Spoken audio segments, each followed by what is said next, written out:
tous et bienvenue dans cette nouvelle vidéo Bicycle Kilico. Aujourd'hui, nous parlons de vélo électrique, leur capacité, leur autonomie, le poids, enfin bref, tout ce que vous avez toujours voulu savoir sur le vélo électrique, on en parle tout de suite ensemble.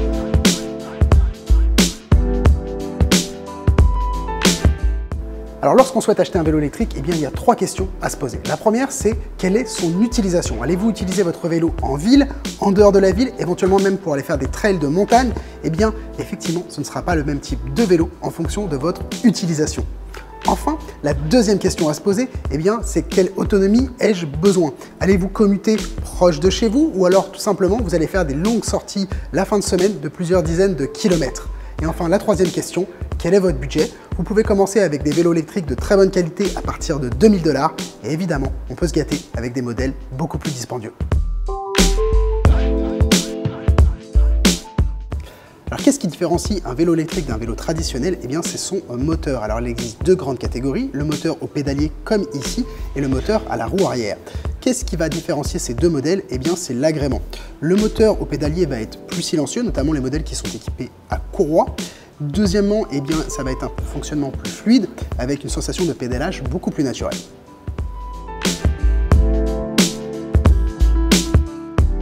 Alors le deuxième élément le plus important après votre moteur, c'est évidemment sa batterie. Alors il existe différents types et différentes formes. Les caractéristiques communes, c'est environ une autonomie de 400 Wh, ce qui vous offre entre 50 et 150 km d'autonomie.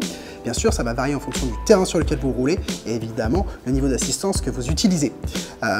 Ces batteries ne se rechargent pas en pédalant. Pour les recharger, il va falloir les débrancher et les brancher au secteur. La durée d'une charge est d'environ de 4 à 5 heures avec un chargeur normal et de moins de 3 heures avec un chargeur rapide. Ces batteries n'ont pas de mémoire, c'est-à-dire que vous pouvez les charger à tout moment, peu importe le niveau de charge qu'il leur reste. Si vous comptez stocker votre batterie pendant des mois sans l'utiliser, eh bien ce que je vous conseille, c'est de la recharger à fond. Et si vous êtes adepte du vélo d'hiver, je vous conseille de ne pas stocker votre vélo dans un cabanon, dans un garage non chauffé, mais plutôt d'enlever la batterie et de la garder au chaud avec vous à la maison. Et si jamais vous roulez l'hiver dehors, eh bien vous pouvez utiliser des housses en néoprène pour garder la batterie au chaud un maximum de temps et comme ça maximiser votre autonomie. Alors pour utiliser un vélo électrique, eh bien c'est extrêmement simple. Vous allez retrouver au milieu du guidon eh bien, un compteur qui va regrouper des informations telles que l'autonomie mais également la vitesse. Alors pour rappel, au Canada, eh bien, la vitesse maximum d'assistance c'est 32 km/h. Au-delà, le moteur se coupe. Pour choisir entre les différents modes, eh bien c'est très simple. Vous avez un bouton sur le guidon plus et moins qui va vous permettre de naviguer entre différents modes. Généralement, on retrouve toujours un mode économique qui va optimiser la batterie, mais par contre qui va vous offrir un niveau d'assistance moins important. Et de l'autre côté, vous allez retrouver un mode qu'on appelle soit turbo ou soit sport qui va vous offrir un maximum d'assistance, mais par contre beaucoup moins d'autonomie.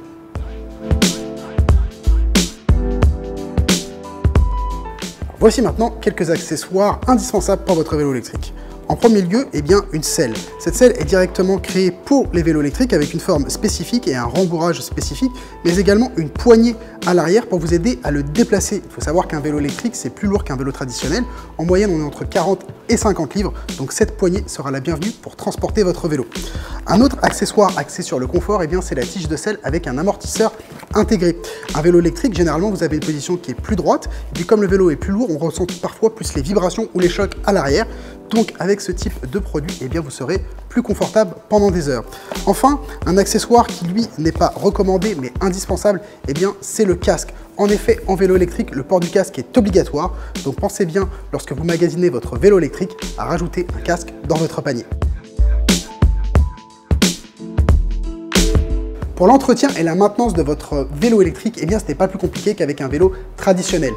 Ce qui différencie un vélo électrique d'un vélo traditionnel, au final, c'est uniquement la batterie et le moteur, mais toute la partie transmission et frein est exactement identique. Donc, tous nos ateliers sont équipés pour entretenir votre vélo électrique. Il faut savoir que de plus, à l'achat d'un vélo électrique, pendant un an, Bicycle Kilico vous offre l'ajustement des freins et des vitesses. Pour ce qui est de la batterie, comme je le disais tantôt, il suffit de la garder au chaud quand vous ne l'utilisez pas. Et si vous avez l'intention de ne pas l'utiliser pour une durée prolongée, pensez bien à la laisser complètement chargée. Si vous avez aimé cette vidéo, eh bien, n'hésitez pas à nous laisser un pouce bleu. Si vous avez des questions concernant eh bien, le vélo électrique, n'hésitez pas à me les laisser en bas de la vidéo, ça me fera plaisir de vous répondre. Abonnez-vous à nos réseaux sociaux et on se dit à très bientôt dans une prochaine vidéo Bicycle Kilico.